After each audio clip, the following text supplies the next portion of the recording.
আসসালামু আলাইকুম বন্ধুরা, আশা করি আপনারা সকলেই ভালো আছেন। এমন একজন আল্লাহর নবী যাকে উত্তাল সমুদ্রে ফেলে দেওয়া হয়েছিল এবং যাকে দানব আকৃতির একটি মাছ গিলে ফেলেছিল, সেই নবী থেকে কি এমন ভুল হয়েছিল যার কারণে তার মাছের পেটে থাকতে হলো? তিনি সর্বমোট কতদিন এই দানব আকৃতির মাছের পেটে ছিলেন এবং তিনি কি এমন দোয়া পড়েছিলেন যার কারণে আল্লাহ তাআলা এই মহা বিপদ থেকে তাকে উদ্ধার করেছিলেন? তিনি কতদিন পর মাছের পেট থেকে বের হয়ে আসছিলেন?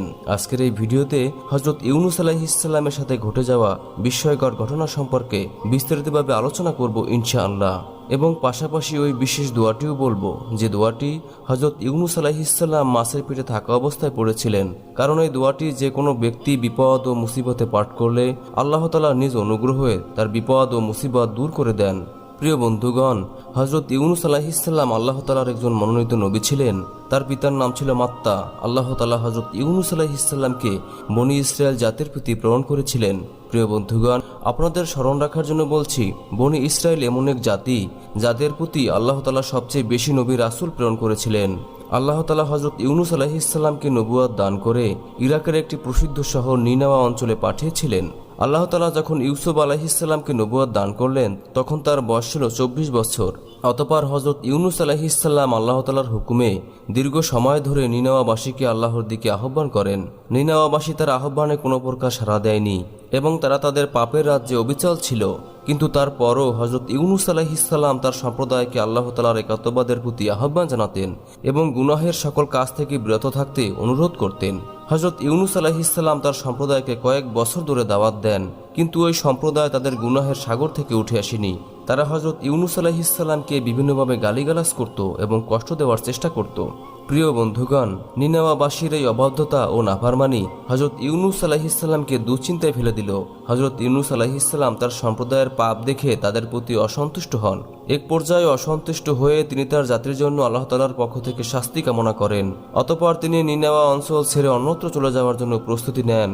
তিনি চলতে চলতে বিশাল একটি সাগরের নিকট উপস্থিত হলেন, যেখানে মুসাফির দ্বারা পরিপূর্ণ একটি নৌকা সমুদ্র পার হওয়ার জন্য প্রস্তুত ছিল এবং নৌকাটিতে হযরত ইউনূস আলাইহিস সালামও আরোহণ করলেন। নৌকাটি যখন কিছু দূর গেল তখন আল্লাহ তাআলার পক্ষ থেকে সাগরে তুফান শুরু হলো এবং এই ভয়ঙ্কর তুফানের মধ্যে নৌকাটি প্রায় ডুবে যাওয়ার মতো অবস্থা হলো। যখন তুফানের কারণে নৌকাটি ডুবে যাওয়ার আশঙ্কা তৈরি হলো তখন নৌকার মাঝিরা তাদের বিশ্বাস অনুযায়ী বলল, কোনো পলায়নকারী গোলাম এই নৌকায় আরোহণ করেছে। যতক্ষণ পর্যন্ত ওই গোলামকে এই নৌকা থেকে নামানো না যাবে ততক্ষণ পর্যন্ত এই মুসিবত থেকে রক্ষা পাওয়ার কোনো উপায় নেই।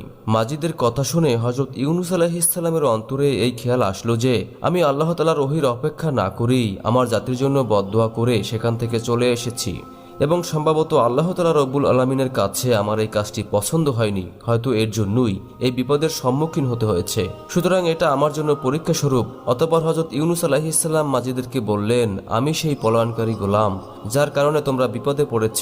আমাকে তোমরা এই নৌকা থেকে ফেলে দাও যাতে এই ভয়ঙ্কর তুফান বন্ধ হয়ে যায়।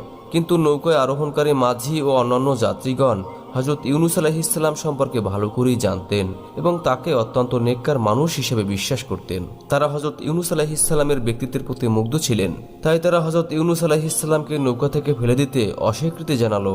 তারপর তারা সবাই মিলে সিদ্ধান্ত নিল পলায়নকারী গোলামকে নির্ধারণের জন্য লটারি দেওয়া হবে, ফলে যার নাম লটারিতে উঠে আসবে তাকে নৌকা থেকে ফেলে দেওয়া হবে। তারপর সবার সিদ্ধান্ত অনুযায়ী লটারি দেওয়া হলো, কিন্তু লটারিতে সর্বপ্রথম হযরত ইউনূস আলাইহিস সালামের নাম চলে আসলো। হযরত ইউনূস আলাইহিস সালামের নাম দেখার পরেও নৌকার মাঝি ও অন্যান্য যাত্রীদের বিশ্বাস হলো না। পরে দ্বিতীয়বার এবং তৃতীয়বার লটারি দেওয়া হয় এবং প্রত্যেকবারই হযরত ইউনূস আলাইহিস সালামের নাম চলে আসলো। অতঃপর নৌকার মাঝি ও অন্যান্য যাত্রীগণ হযরত ইউনূস আলাইহিস সালামকে নৌকা থেকে ফেলে দিতে বাধ্য হলেন। তখন হযরত ইউনূস আলাইহিস সালাম নিজে থেকেই নৌকা থেকে সমুদ্রে ঝাঁপ দিলেন। একটি দানবাকৃতির মাছ হযরত ইউনূস আলাইহিস সালামকে গিলে ফেলল। আল্লাহ তাআলার হুকুমে মাছটি হযরত ইউনূস আলাইহিস সালামকে নিজের পেটে সংরক্ষিত করে রাখলো। প্রিয় বন্ধুগণ, হযরত ইউনূস আলাইহিস সালাম তার সম্প্রদায়ের প্রতি অসন্তুষ্ট হয়ে তার নিজ অঞ্চল ছেড়ে চলে এসেছিলেন এবং তিনি তার সম্প্রদায়কে 3 দিনের মধ্যে মতান্তরে 40 দিনের ভেতরে আল্লাহ তাআলার আযাব নেমে আসার জন্য ভবিষ্যৎবাণী করে এসেছিলেন। কিন্তু তিনি তার সম্প্রদায়কে আল্লাহ তাআলার আযাবের ব্যাপারে যে ভবিষ্যৎবাণী করেছিলেন তার সম্প্রদায় সেটি বিশ্বাসই করেনি।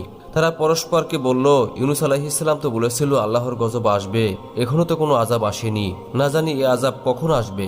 অতঃপর কিছুদিন পর আল্লাহ তাআলার আযাবের নিদর্শন শুরু হলো। বনী ইসরায়েল সম্প্রদায় আল্লাহর আযাবের এই নিদর্শন দেখে পেরেশান হয়ে গেল এবং তারা বলতে লাগলো, হযরত ইউনুস আলাইহিসসালামের কথা তো ভুল ছিল না, তিনি আসলেই আল্লাহ তাআলার সত্য নবী ছিলেন।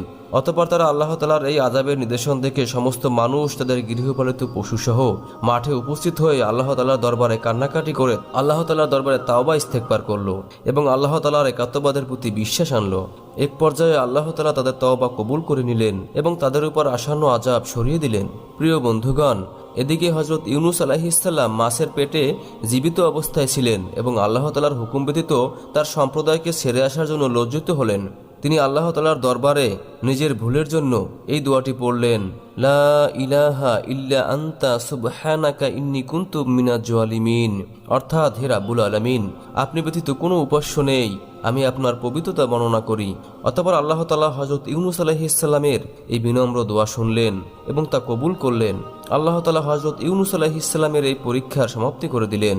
ওই সময় আল্লাহ তাআলা মাছটিকে হুকুম দিলেন সে যেন হযরত ইউনুস আলাইহিসসালামকে সহি সালামতে সমুদ্রের তীরে রেখে দেয়। অতঃপর ওই মাছটি আল্লাহ তাআলার হুকুম অনুযায়ী সমুদ্র তীরে রেখে গেল। এভাবে হযরত ইউনুস আলাইহিসসালাম 40 দিন যাবৎ মাছের পেটে অবস্থান করেছিলেন এবং 40 দিন পর আল্লাহ তাআলার হুকুমে সমুদ্র তীরে ফিরে এসেছিলেন। যখন মাছ তার পেট থেকে হযরত ইউনুস আলাইহিসসালামকে বের করে দিল, তখন হযরত ইউনুস আলাইহিসসালাম অত্যন্ত দুর্বল অবস্থায় মাটিতে পড়েছিলেন। ওই সময় আল্লাহ তাআলা হযরত ইউনুস আলাইহিসসালামের পাশে একটি লাউ গাছ উৎপন্ন করে দিলেন। ফলে ওই গাছের ছায়ায় হযরত ইউনুস আলাইহিসসালামের অবস্থার উন্নতি হলো। তখন তিনি গাছের ছায়ায় একটি ঝুপড়ি বানালেন এবং ওই ঝুপড়িতে বসবাস করতে লাগলেন। অতঃপর কিছুদিন পর ওই গাছটির মধ্যে কীটপতঙ্গ ধরে ফেলল, ফলে গাছটি শুকিয়ে মরে গেল। এই দৃশ্য দেখে হযরত ইউনুস আলাইহিসসালাম অত্যন্ত ব্যথিত হলেন, কেননা তিনি ওই গাছটিকে অত্যন্ত পছন্দ করে ফেলেছিলেন।